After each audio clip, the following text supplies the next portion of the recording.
Good morning and welcome to another edition of Business Morning on Channels Television. I'm Amy John Mekwa. And I'm Ladi Williams. Thank you for joining us. Let's take a look at what's happening in the world of business. Well, oil prices climbed more than $1 today, extending overnight gains after industry data showed U.S. crude stocks fell more than expected last week in the wake of two hurricanes, highlighting tight supplies. Demand improves. U.S. West Texas Intermediate crude futures rose $1 to $71.57 a barrel, to a 35-cent gain from yesterday. Brent crude futures climbed $1.03 to $75.39 a barrel after gaining 44 cents on Tuesday. The oil markets focus turned to concerns of tight supply after Monday's pressure from the broad market jitters over the possible default of the Chinese property developer in China, that's Evergrande Group.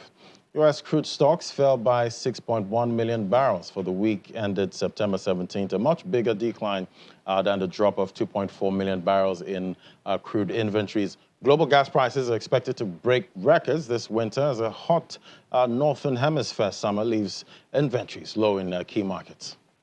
Well, coming back here in Nigeria, the Secretary to the Government of the Federation, Mr. Abbas Mustapha, has been speaking on recent steps taken by the government to improve its revenue base. Some of the steps, according to him, include the review of domestic laws to ensure collections through digital platforms. Speaking during the 17th Annual General Assembly meeting of the West Africa Taxation Forum in Abuja, the SGF explains that the plan will, in the long run, shore up the nation's revenue base, which has suffered some setbacks owing to COVID-19 pandemic. The traditional brick-and-mortar business is now very much up against an entirely different business model. Suffice to say that while this presents great economic and business opportunities, on the one hand, it also presents a challenge on the other, as governments must find a way around what is still very much an emerging area of tax administration. In this regard, Nigeria is putting in place measures to ensure that we keep up to date with these developments and answer the question of what to collect and how to collect it as far as the digital economy is concerned. Therefore, our definition of what to collect, whether we call it income tax, digital service tax, or value-added tax, must address the issue of redefining who a taxable person or entity is to accommodate the fact that digital transactions sidetrack the ordinary and traditional understanding of jurisdictions. In addressing this question, Nigeria is constantly reviewing its domestic laws to identify changes required to bring the digital economy to taxation in country.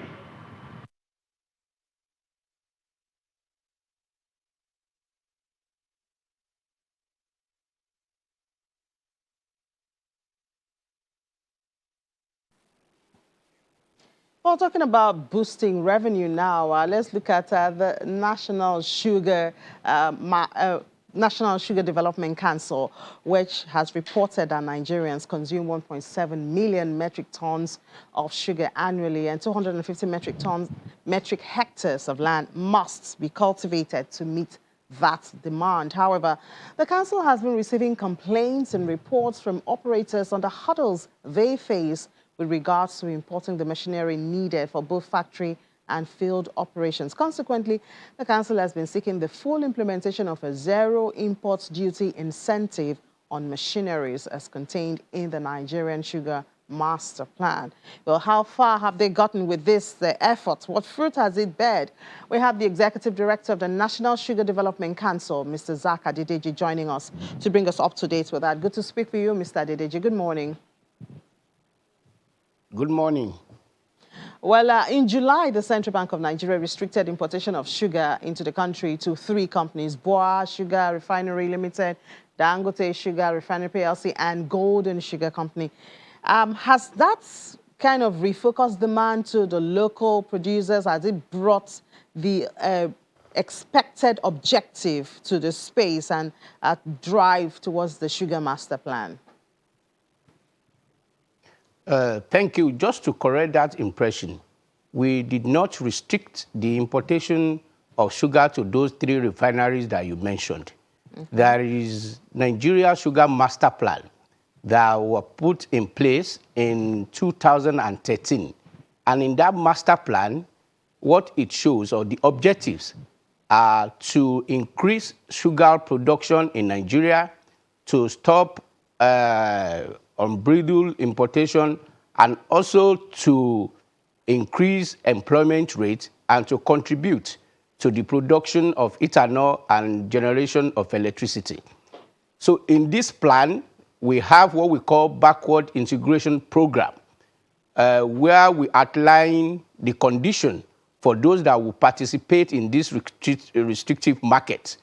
So in 2013, those refineries you mentioned were signatory to this backward integration program, which is import substitution program that we are running in Nigeria Sugar Development Council. So what CBN emphasized then was that the dollar or our forex will be restricted to those people that have signed up to this our backward integration program. As at that time, we have Boa, Dangote, and Golden Flour Mill that were part of that program. And that is what CBN emphasized then. There are open business for others. Just to give you statistics, as you mentioned, the consumption in Nigeria today is 1.7 million metric tons, and that will require that we have 250,000 hectares being cultivated under cane for us to meet that sugar sufficiency. Not only that, when you look at Africa as a market, we have 19 million metric tons shortfall in our consumption, which means in Africa today, annually, we import 9 million metric tons into Africa for our local consumption. Nigeria is better positioned to fill this gap that we have. So there are opportunities for new entrants into this market. So we did not restrict the importation to these 3 refineries, but they were the ones that have signed up, and they were the ones that have made each investment in our backward integration program that we have. All right, Mr. Adedeji, thank you for that clarification. But we would like to know, with this, being the ones that have, invested in the backward integration and have been approved, to follow up with the program, what impact has that step brought to the sugar space? That's basically what we would like to know. No, if you, I don't know whether you are aware that 7 years ago, before we start this program, we were importing refined sugar into Nigeria. Today, we've stopped importation of refined sugar into Nigeria. So what we do today is to import the raw sugar into Nigeria. These 3 companies you mentioned, they've established refineries that have employed many people. Also, they've contributed in tax payments to the government. So we've moved from importing the old refined sugar to only importing raw sugar into the country. Not only that, they've made significant investments in Nigeria. If I start with Dangote, he has invested heavily in Savannah, also in Nasarawa, now in Tunga. The same thing goes for Boa in Lafiaji in Kwara State, also for Golden Penny in Sunti in Niger State. So they've made significant investment, and today we don't import any refined sugar again into Nigeria. They import only raw sugar, which they refine. And what this has done is that for those that consume these products in Nigeria, instead of them looking for forex to import this from abroad, today they use our naira to purchase this thing from all these companies that we have. So we've made significant improvement from where we've started from, where we are importing refined sugar, to reduce it to only importing raw sugar now that we are refining here in Nigeria, though the value addition, which is what we are working on now, is very small compared to our target from the beginning. And that is why the focus now is on backward integration program, which led us to what you use as your introduction on zero duty, which Mr. President approved that we should do for all equipment and machinery that we want to use for this sugar backward integration program. Okay, so, you know, this sugar has the potential to make about $700 million, you know, yearly in revenue. Where are we right now with in revenue from sugar? No, you know, when you say revenue, when you what I think you meant is that sugar, if it is locally produced, we will save minimum of 700 million US dollar that we use to import the raw sugar today. And that is what I've explained to you, that we've made significant progress. If we have the sugar localized, it is not only that we are going to save that in the forex that you mentioned. We have potential to create more than 100,000 direct jobs for those that will be working on the farm. Not only that, we will generate electricity, we will generate ethanol, and also the livestock feeding material that we can use for the consumption of the livestock. So if you ask for the progress, we've made significant progress in what we've done by implementing the BIP plans, by putting refinery in place, by acquiring the land, and also where we have problem now is where we want to face now, which is in our feed cultivation, putting all this land under cane, which will require huge machinery and equipment. And that is why, in the wisdom of the Mr. President, granted us the waiver that all this equipment that we want to import, we should import it at zero duty, just to reduce the cost and to make this the factory competitive. Remember that we want to feed Africa. If we are to do this, all these local impediments must be removed so that our company and the price of the product can be competitive in the world market. All right, Mr. Adedije, we would like to explore, you know, the issue with the complaints about the zero import duty and all that. But I'm just curious, what stops us from producing the raw sugar? No, okay. Let me just explain the sugar value chain. There is nothing stopping us from producing, and actually that is our target, that is our goal. But for us to produce raw sugar, you need cane. For us to have this cane, it is not all land, because sugar or sugarcane is a technical work, is a technical business. It is not all the land that are suitable for sugar cultivation. I just explained to you now, for us to have 1.7 million metric tons to produce this, we need 250,000 hectares of land to produce this. And then just to put it in perspective, where you will put 250,000 hectares of land, this is cities, villages that we have to put together, that we will have to relocate. So doing all these things takes time and require huge investment. And as you are aware, that to cultivate 250,000 hectares of land, we are not going to use our hand, it's not going to be manual. That is why we need this huge equipment. And you know the restriction we have on the usage or scarcity of the forex that we have. So those are the impediments that we have. And that is why we are refocusing our energy and strategy and resources to making sure that we have this land based on our graduated plan, cultivated, so that we can produce the raw sugar that we are importing today from the sugar cane that we grow from our soil. All right, you've mentioned in different occasions that the council is daily receiving complaints and reports from, operators on the hurdles they face with regards to, importing machineries needed for both, factory and field operations. I want you to paint a picture of how bad it is and, the impact it's having. Oh, no, it's very bad, and I will explain. The problem we face is two phases. One is the scarcity of forex that we need.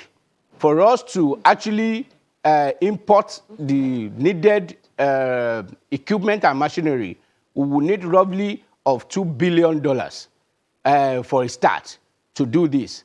And then the problem we have with our forex. That's number one. The other one is logistics. When I say logistics, is that there is this automated system put in place by Ministry of Finance. They call it IDEC. That is Import Duty Exemption Certificate Platform. That is where you will preload all the equipment and machinery that you will want to get exemption for. Because the platform is new, there are this learning problem, like teaching problem that we have in getting them into the country. For example, when you find it difficult to get the correct HS code for sugar mill, because sugar mill consists of many sub-section or sub-equipment. And when you fill into this system, you just put sugar mill. By the time the consignment comes, there will be nothing to match that exactly. And the custom will not respond to that. It is in anticipation or to correct this problem that we have. That is why we have the stakeholder meeting that you reported earlier on, to educate both the operator, the custom, and Ministry of Finance on how to properly fill the form, put the necessary equipment, and put the necessary plan in place, because it requires time before you get all the approval. So those are the problems. And as you are aware, that the 90% of this equipment and machinery that we need will be imported. So if you don't have forex, and then you have this logistic problem, so there is no way we can go ahead. So we identify this as a big hurdle that we need to cross, or the challenge that we need to overcome if we want to meet our self-sufficiency in sugar production in the country. Well, thank God. I guess that's why we have the council, the Sugar Council, to help, to deal with this hurdle. So we'd like to know what plans the council has, especially to deal with the issue of FX, which has been a major problem, not just, here, but manufacturers and everybody is talking about that. Are you in collaboration maybe with the CBN, with banks, to make it easier for the individuals who want to import these machineries? Is the council intervening, to soften the problem? Actually, that is what we are doing.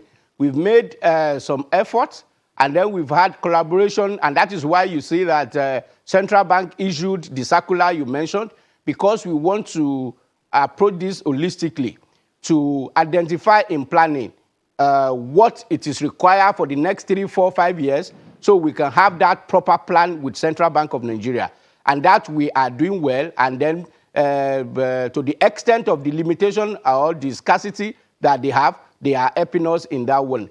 In the other hand, to make sure that we don't have logistic problem, so we've agreed a streamlined process that all the required equipment by this, our operator for their backward integration program will be analyzed, and then all this will be documented, sent directly to Ministry of Finance, get it approved, and preload it before we start importing. So we are working, and then we've identified and actually appointed a desk officer from the council to collaborate with operator in putting all these list of equipment and their origin together, so that they can send it as a bulk to the other regulatory agency like Central Bank and Federal Ministry of Finance for the proper approval, so that we can remove this logistic issue. On the forex, to the limit of what we have, because we all know that it's very scarce now. So we are working seriously with Central Bank of Nigeria to make sure that we prioritize the allocation to this equipment, because this will stop the recurrent annual requirement of raw sugar importation if we can import equipment so that we can produce and we can export and earn this forex. And then the CBN also has seen the value in this, and they are working seriously with us to make sure that we overcome this. Also, the huge support from the Ministry of Trade and Investment and the political will of Mr. President to make sure that we succeed in this backward integration, just to be in line that we grow what we hit and we hit what we grow. And hopefully we can produce some of these equipments here in Nigeria. All right, Mr. Zach Adedeji, thank you so much for joining us on Business Morning, the Executive Director, National Sugar Development. Thank you so much. Thank you. Thank you. All right, after the break, AFEX Commodities Market Update is next. Do stay with us. This is Business Morning.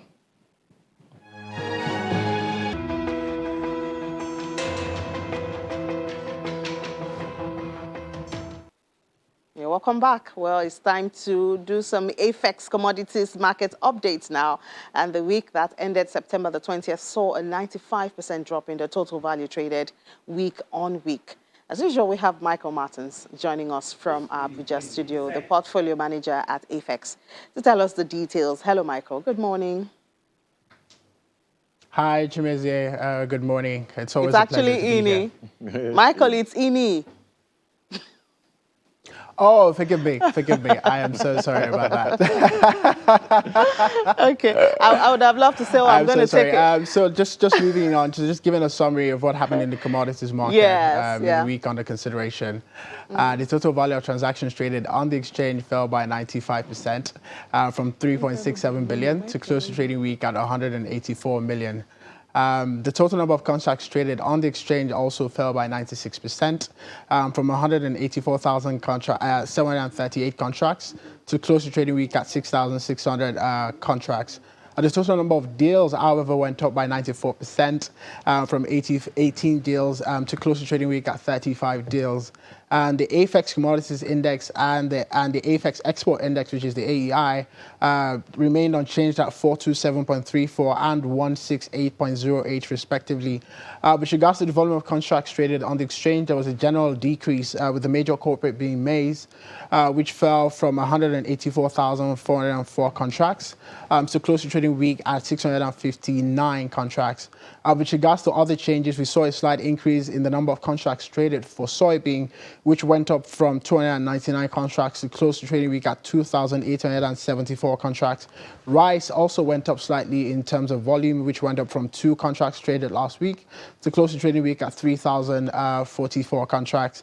With regards to the price changes on the exchange, we generally saw changes in the price of maize, soybean, and paddy rice, of which maize went up by 3.46%, gaining 764 naira in the contract value, to close the trading week at 22,862 naira per contract. The price of soybean also went up by 10.96%, gaining 3,731 naira in the contract value to close the trading week at 37,783 naira per contract. And last but certainly not least, we have paddy rice, which went up by 0.82%, gaining 176 naira in the contract value to close the trading week at 21,494 naira per contract. And as we always say, if you want to know more about the commodities market, you can always go to our website, which is www.afexnigeria.com. And if you want to get started trading commodities, you can download our app, which is available on iOS and Android. And I am sorry, Ini, again, for mixing your name. Thanks for that update. Now let's look at our next conversation. The theme for this year's UN Food System Summit is targeted at resuscitating the world's disrupted food system, after the COVID-19 pandemic. The summit will serve as an opportunity to empower all people across the food agriculture value chain to leverage the power of food systems to drive our, recovery from the COVID-19 pandemic and get the world back on track to achieve all 17 sustainable development goals by 2030. So my question now is, the UN identified partnership across the value chain and other sectors as the way, forward, coming from the pandemic disrupted year. What are the industry problems in developing collaboration among stakeholders, both in the value chain and across other sectors? So thank you very much, Ladi, for that question. So I think there are a variety of factors that are affecting collaboration across the different players in the agriculture ecosystem. But the major ones would ideally be three. The first of which is trust, right? So first of there is a need to facilitate trust across the different collaborators, the agricultural value chain. It is sometimes the case that, when funds are dispersed, those funds are not necessarily used for what they're meant for. So there is a need to align trust across the different collaborators, in the agricultural value chain. So that's first. The second would also be to align short and long-term interests, right? So if you look at the nature of private and public capital, they have two different natures. So if you look at private capital, it's very often short-term and it's very often impatient, right? And with private capital, there is always that the sentiment of the time value of money and also the opportunity cost of inaction. By the very opposite, public funds or public capital doesn't necessarily have that same dynamics. So it is necessary to align both long and short-term interests so that we can essentially facilitate more partnerships in the agricultural value chain. Third would also be the weak institutional frameworks that currently exist in terms of arbitration and then also disputes, right? So it is the case that when such disputes come up, some of the institutional frameworks that we have are not necessarily the best in terms of arbitrating those disputes. So if we are able to solve those problems, the problems of trust within the collaborators in the system, aligning long and short-term interests, and then also setting up extremely strong, institutional frameworks, I think we can begin to talk about building more sustainable and even stronger partnerships across the different players in the agricultural value chain. Well, great, Michael, for identifying the problem. They say that identifying the problem is a major part, but we also have to see, are there possible ways? These are, very broad. When you talk about trust, how do you win back trust? You talk about aligning short and long-term interests, because naturally, in the private sector, they just want to make their money, get profit, and move on. And it's different. The focus is different. Yeah, it's different for the public sector. So how do we solve this problem? How do we at least reduce the space in between and bring them closer so that we can have a sustainable global food system? Thank you very much, Inni. So I think some of those policies and framework already exist, right? In terms of even the Sustainable Development Goals itself, right? And what they do is that, or what it does rather, is that it helps us align interests and actions, right? So towards the same goals. Right, but it is the case that the Sustainable Development Goals are a bit hard to measure, particularly for companies that do not necessarily have, the skills, the talents, and the resources to get the work done. AFEX has done some work, in that space in recent years, with regards to our impact report. But that's because we had the necessary resources to drive action, within that space. It is also the case. So in terms of moving forward, right, there is a need to create a more simplified framework for attracting international capital and also philanthropic dollars into the space, right? It's particularly for businesses that are into climate financing, green financing, and also other types of sustainable businesses. But I think it's also the case that some of these businesses already exist. But they're finding it a bit more difficult to access the financing that they need, in order to grow their businesses. Apart from that, too, right? If you look at the general business climate, it isn't particularly encouraging in terms of attracting, the international funds that are actually necessary. In terms of ease of doing business in Nigeria alone, it is a stacked situation as of today. So I think if we can address some of those issues with regards to simplifying the framework to attract international dollars, and then also small and medium scale businesses improving their talent and their resources so that they can necessarily do work within that space, I think we can make a whole lot more progress. And I think there's also a need to, for private and public partnerships in terms of driving policies that would essentially create a sustainable, in creating a sustainable food system for the country. All right, Michael, could you identify, policies that can assist in, achieving mutually beneficial and profitable partnership across, the value chain and across other sectors? So in terms of policies, right? Like I said, right, the most important thing is what already has been done before, and I think in recent months, right, we have seen a bit more work from the central bank in terms of the strategic maize reserve, which is essentially to help build the ecosystem in the commodities trading space. And I think a whole lot more of that needs to be done, in the coming years if we're going to build a sustainable ecosystem whereby the participants in the agricultural value chain can begin to then grow, and then we can begin to start looking at our country in terms of being food secure. So that's just one example, but I think a whole lot more needs to be done.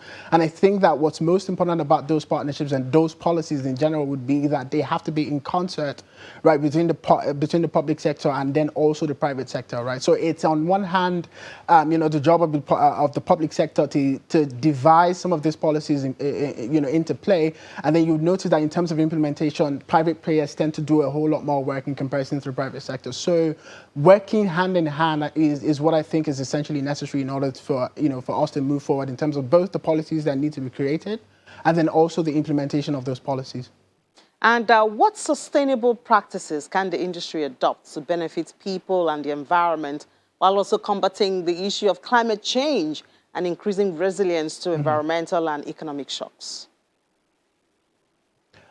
So thank you very much for that question. And to even answer that, right, as it is the case today, the continent is growing at around 3%, right? And what that means is that we need to grow our food production at about 5% just to keep up, right? But even when that is done, there is a bit of a 10% deficit, which is still in place that needs to be addressed, right? So in terms of some of the policies that can be put into place, I think it is the case that some research has already been done in terms of, improved seeds in terms of cowpea, soybean, and then sorghum, which have a tendency to grow in semi-arid regions, right?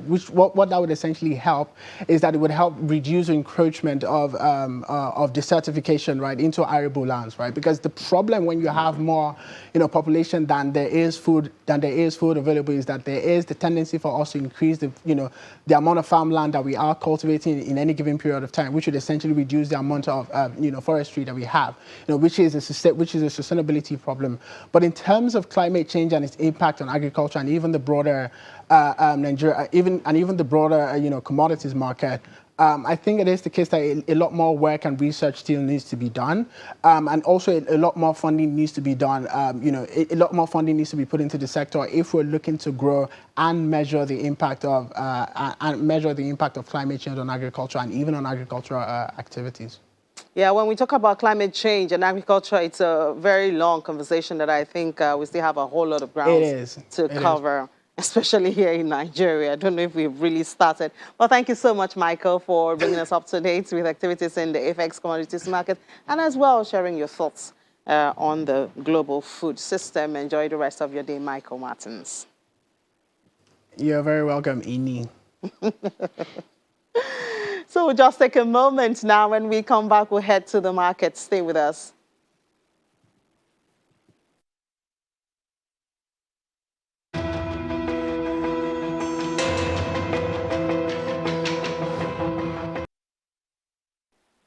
We'll head to the markets now. Will Ibong is standing by to give us details of how trading was in the markets yesterday. Hello, Will.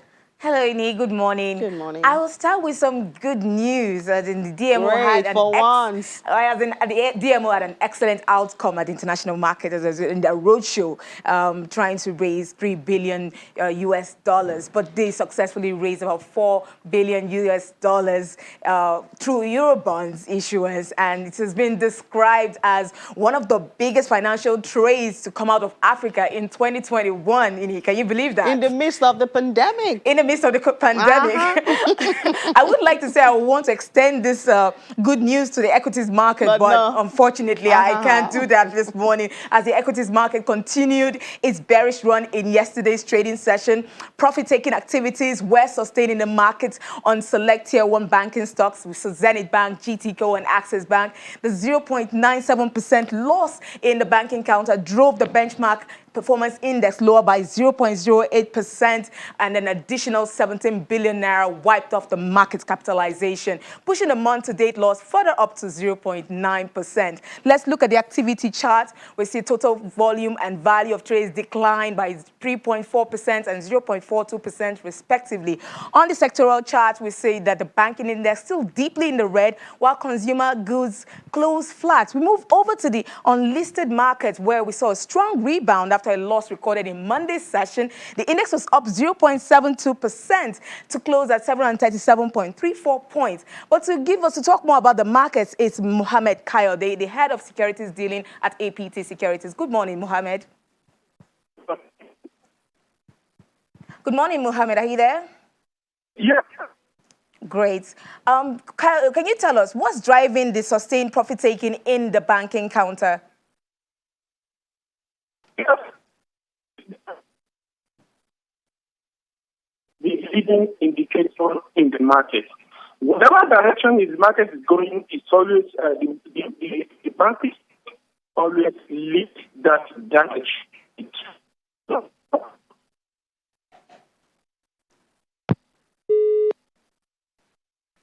We have a bit of a technical issue there. So we're just going to move quickly. We saw that the trading, the market cap at the unlisted market was 640.88 billion naira. That was a huge number there. Volume rose by 2.21 million units. 55.99 million naira was raised, and we had 36 deals. We move over to the fixed income market, where we saw there was investors those trading was mixed. We saw mixed performance there as investors anticipate fresh supply at today's primary market auction. The average yield was unchanged at 11.2%, and across the benchmark curve, the average yield was rose at the long end, and as investors sold off the March 2035 bonds, as we see there, but stayed flat at the short and mid segment. We're going to go quickly back to Mohammed to talk about what's happening at the unlisted OTC market. Mohammed, are you there with us? Yes, thank you. I'm here. Okay, there. We're talking about what happened at the banking counter for the equities. What's sustaining this profit taking we're seeing? So it's just as I said earlier, it's just the way banking sector is, that it's always moving in the direction the market is going. If market is losing, you see banking stock also one of the index that will lead that trend in the market. Okay, so flipping over to the unlisted market now, we're seeing major declines in that segment, that part of the market, but it was down on Monday 0.49%.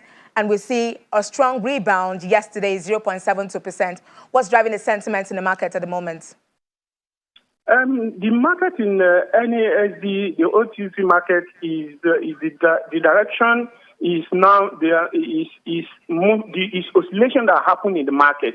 We had a day before yesterday closing in the green, in the red. Now yesterday closed in the green. So, and you see the activity in the market dictate that the market is on the green side, because you see the number of stock, about 5 number of stock traded within the day, and out of that 5, 4 of them closed in the green, while one of them is double one. That is Mobi closed in the red. So the sentiment in the market is positive, and that dictates the direction the market is going. You see a situation whereby we have about 36 number of deals, and we have 5 number of stock traded, and we have 2.2 million units of shares being traded, worth 56 million in the day. Generally, the direction in the over-the-counter market is positive, because all the indicators in the market also in the green territory. Okay, so I'm just going to talk about what you said. You said only Double 11 PLC was in the red. We said that it was the only sole decliner, but its share price went down by about 5 naira. What's happening there? Is it profit taking? What's happening with Double 11? Yes, I would say it's profit taking. Even though if you look at the company report for the second quarter of 2021, you will see that almost every indicator, almost all the top line indicators are in the green. If you look at the revenue generated, is up. you look at even profit before interest and the depreciation is also in the green. So, but if you look at what they earned for the second quarter, there is a decline to 3.8% compared to second quarter of 2020. So this thing is one of the caution, or this is one of the sentiment that some investors have about the company. But generally, as far as I'm concerned, the other indicators are also in the green. It's only the net profit that is declined by 3.8%. So this sentiment, whenever you see the stock moving up, you see some people trying to exhibit that sentiment in that stock and quickly take their profit.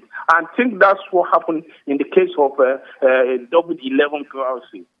Thank you so much, Mohammed, for that insight. And that's Mohammed Kayode, Head of Securities Dealing, APT Securities Limited. So I'll go back to you, Ini. That's what we have for the market today. Thank you so much, Will, and enjoy the rest of your day. Well, we'll take a break now. When we come back, I will do an opening call to London. Please stay with us.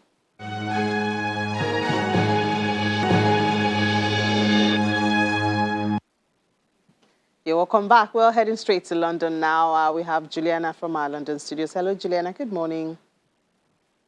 Good morning, Ini. Yeah, so Evergrande is in the news, is affecting everyone now. But they've agreed a deal with domestic bond holders, and they should pay on the due date, which is tomorrow. Has the market started reacting to this? And it's somewhat positive news. Yeah, unfortunately, Inni, the response is we'll have to wait and see. It's almost yes, almost no. I think the fact that they appear to have made some sort of arrangement on interest payments that were due to be paid tomorrow, as you said, I think they're to the tune of about $26 million. But the statement that was released by the Shenzhen Stock Exchange is very little on detailed. Have they agreed an amount? When is it going to be paid? How little or how much is going to be paid? Nobody really knows. And a couple of the markets in the Asia region are closed for holidays. Many of them were closed on Monday, and there are a lot of domestic issues. I think international bond markets have already priced in massive losses of Evergrande's debt already.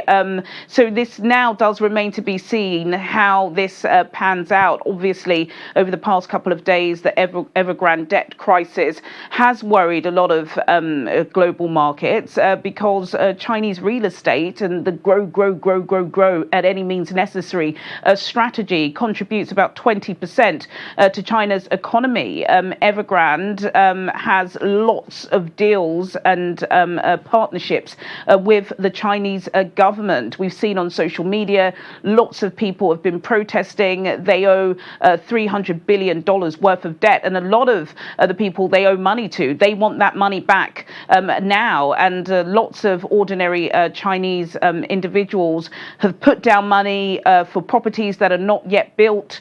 Will these properties be built? Will people get their money back? So there are lots of growing questions. It could potentially lead to the biggest debt restructuring crisis in China's history, but we'll just have to wait and see.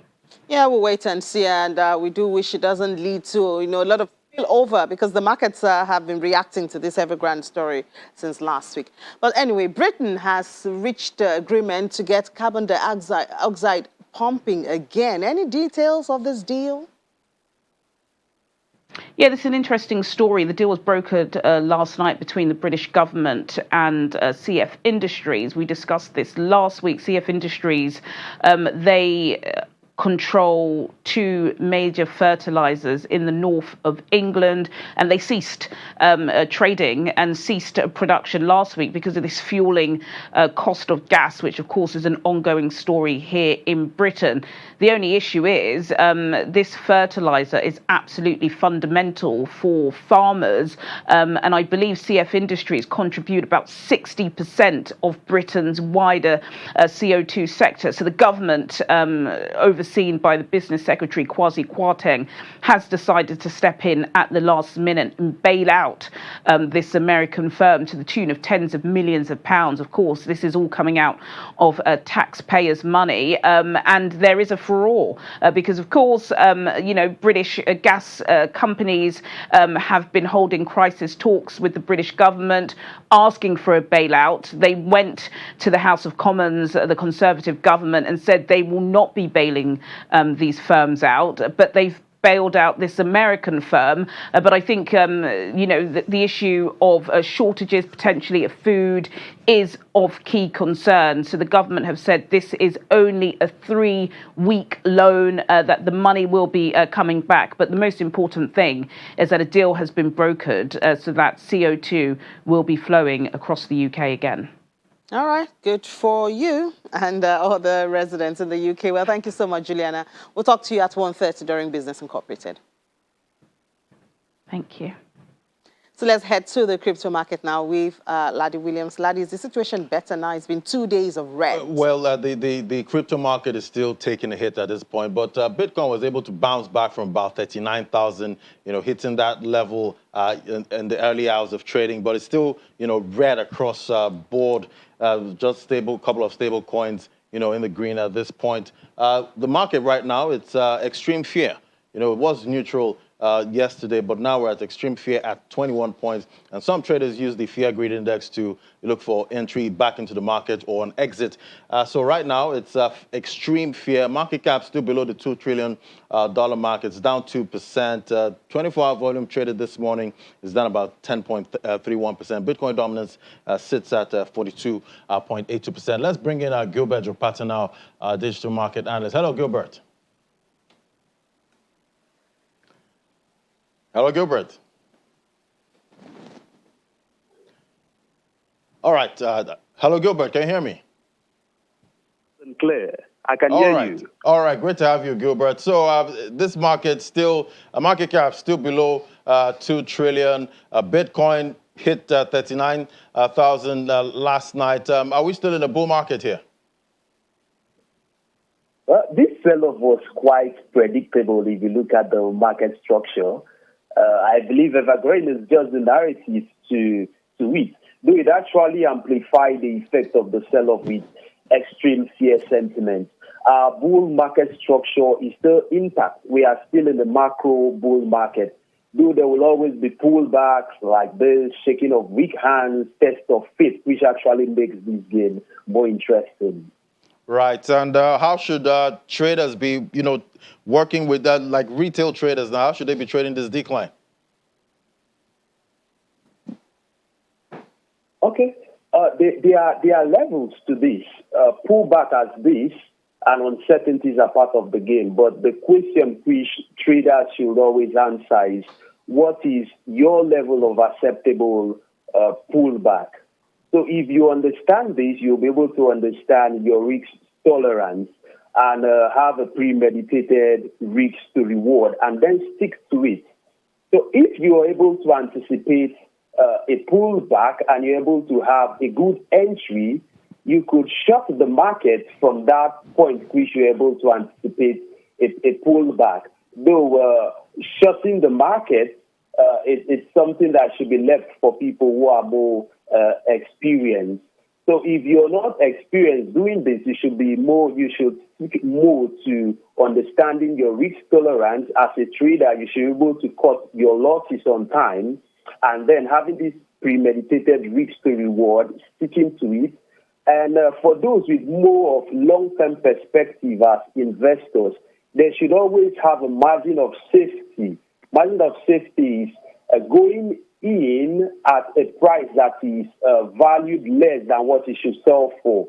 For example, if one was able to get Bitcoin as at this time last year, you'll be getting it for about $10,400, which means that those people are not scared of this downtrend right now because they are already at profit. They are still seated at over 200% profit. Right. So if you have a margin of safety and also having stable coins as part of your portfolio, so you could always take advantage of dips like this because they'll come once in a while. So don't just get all of your money into the volatile assets. You could get part of your funds, put them in stable currency. So when market opportunities as this present itself, you could always take advantage of it. All right. All right, Gilbert. Thank you so much for that advice. Always great to talk to you. You're welcome. All right, let's look at Ethereum now. It's below the $3,000 mark this morning. It's at 2,912. It's down 4%. Top also market cap is red across board. BNB down 2%. Solana is the biggest loser this morning. It's down 6.16%. So, it's extreme fear right now. Extreme fear and also opportunities on the other hand. Yeah.